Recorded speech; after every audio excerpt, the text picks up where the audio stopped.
We have a potentially massive catalyst coming tomorrow for Tesla. And I don't think a lot of people are really talking about this, but it looks like a lot of hedge funds and institutions are positioning themselves in options in Tesla to take full advantage of this. Now, the timing of this catalyst is quite interesting, and I want to go over it here with you guys in this video. Not to mention that we are going to be getting some data coming out tomorrow as far as the Michigan Consumer Sentiment Survey, and what that says has big implications for our markets, especially inflation expectations. And last but not least, we have bank earnings, and bank earnings will be pivotal as they are really the start of earnings season. And then we get bigger tech names next week and the following week, such as Tesla next week. So let's go ahead and get into all of this information. If this is your first time to the channel and you like to stay up to date with everything that's happening in Tesla as well as the broad markets, well, this is your place to be. Consider hitting that subscribe button if you like what is in this video and you want to stay up to date with everything going on. So I want to start this video with the fact that Tesla is at a major kind of make it or break it moment. You are sitting right on this downtrending line. This is connecting the peaks of the rallies that we've seen throughout 2021 and 2022. A confirmed uptrend and breaking of this level likely means a lot more volume, which would mean a lot more upside from here. I want you guys to take notice of the volume that we have seen recently. Overall, volume has been elevated from what we've seen in 2022, and that's really for good reasons. There's been a lot of good news coming out almost every single day, and there's been a lot more activity in Tesla stock. But more recently, over the last 2 weeks or so, volume has fallen substantially. The volume that we were looking at a month ago or 2 weeks ago was in between 150 to 200 million shares trading hands. Today, even though Tesla stock was up over 2%, you only had 109 million shares trade hands, but the stock is trending upwards. I think that is important to point out because this is telling me if we get a breakout, if we get more volume or a reason for people to buy Tesla, a volume increase from here could have a dramatic effect on Tesla's share price. Vice versa, same thing to the downside. If we get bad news, well, to see a volume increase on bad news is also possible, and that would be a bad sign. A lot of people throughout this last couple of weeks have said Tesla's going back to 240 or 220, and nothing has really supported that, especially the volume. Any sell-offs that we've seen in Tesla were on very low volume days. People were not trying to flood out of their Tesla positions. In fact, it's suggestive of quite the opposite. Speaking of flooding into Tesla positions, Tesla stock today has seen a massive amount of bullish options, and I've been paying attention to this very closely every single day for a long time now. And when I notice things different, I'd like to bring them to your attention. And what we've seen today is 703 trades. These are institutional trades. These are interesting. It's called the interesting flow sentiment. It can be sweep orders. It can be block orders. It can be just big institutional trades. These orders are worth $266.15 million with a positive order value of 69%. So a lot of money went into bullish Tesla options today. But if we look at the actual option chain that is expiring this Friday, you had 187,000 280 calls that were purchased. Guys, these expire tomorrow. The 275 call, seen 192,000 contracts that traded hands. And these aren't exactly expensive options, but they aren't exactly cheap options as well. These options currently, at the time of recording this video, these 275 calls and 280 calls, the 275 call is $440. The 280 call is $184. That's not exactly a cheap option.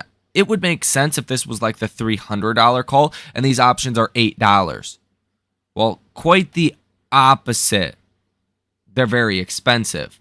So someone is betting that Tesla is likely to rally pretty big coming tomorrow. And they're putting a lot of money on it.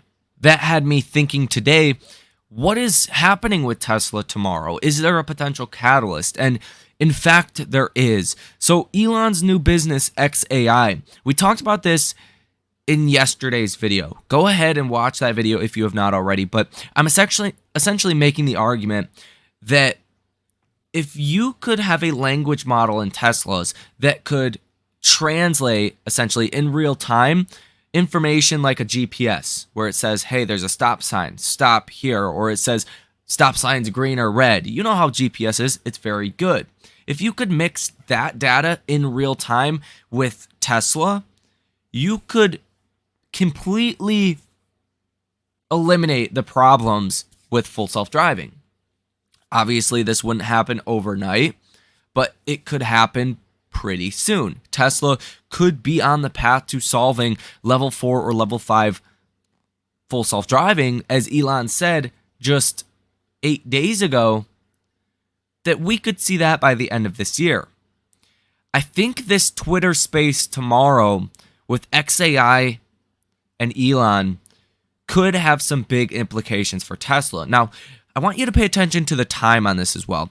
It's at 4 p.m. It's after the markets are closed.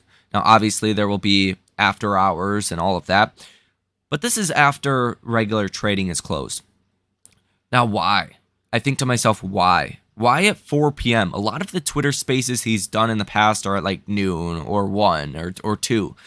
Well, it's probably because that's what his lawyers said he should do.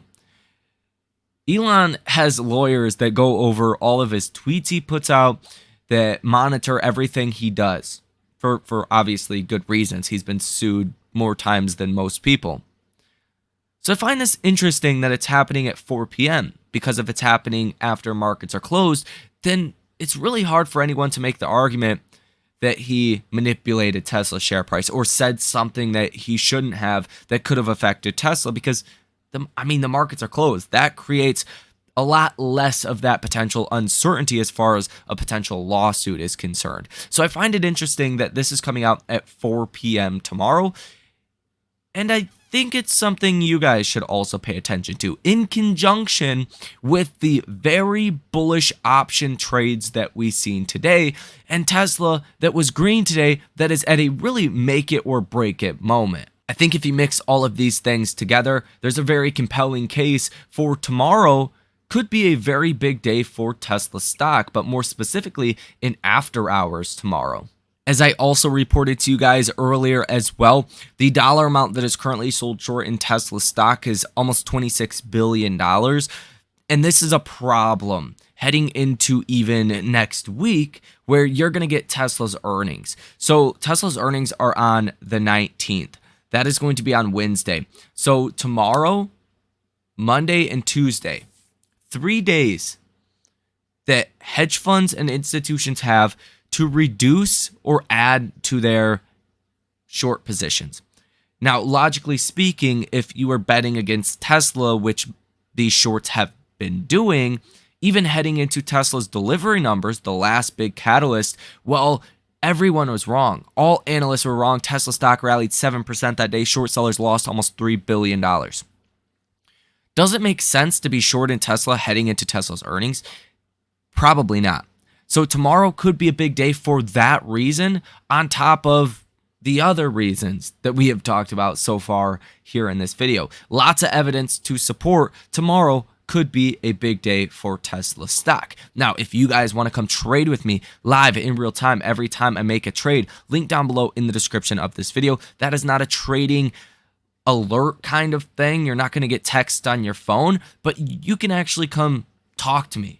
We can conversate with each other. You can join a community that can help you grow and expand your knowledge base and ultimately make money. That's what that's about. It's for no other reason than to help you make money, at least have a really good tool that you can use to source ideas and come up with logic for trades. So there's that link down below if you guys want to be a part of it.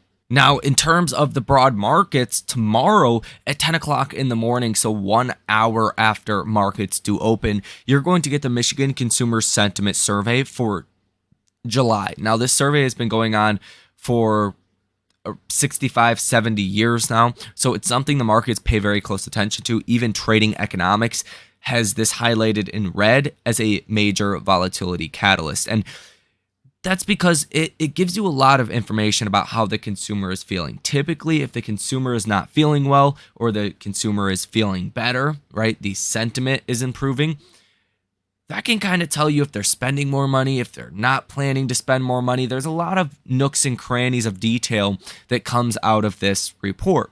For the overall consumer sentiment number, we're expecting that at 65.5. The previous month's reading was 64.4. So you're expecting an increase and overall better consumer sentiment coming from this report. That would be a very positive thing. Now, the inflation expectations, that is one of the biggest parts of this survey. The 1-year inflation expectation, as you can see from this chart, has basically been falling for a long time now. It's in a downtrend, a firm downtrend. Last month's reading was 3.3%, and we are expecting that to stay around 3.3% again, which is a very manageable level. This is where we were at even before COVID for a lot of the time, around 3 to 3.5% for 1-year inflation expectations. People just tend to think inflation is going to be higher 12 months down the line. Now, 5-year inflation expectations, this one is a little more important. We're expecting 3.1% for the 5-year inflation expectations. This remains stable really throughout the whole entire inflation problem that we have had so far. Besides here in September of 2022 and October when the markets were crashing, 5-year inflation expectations actually went down to 2.7%, but they remained at 2.9% for a long time. Well, you started to get an increase here.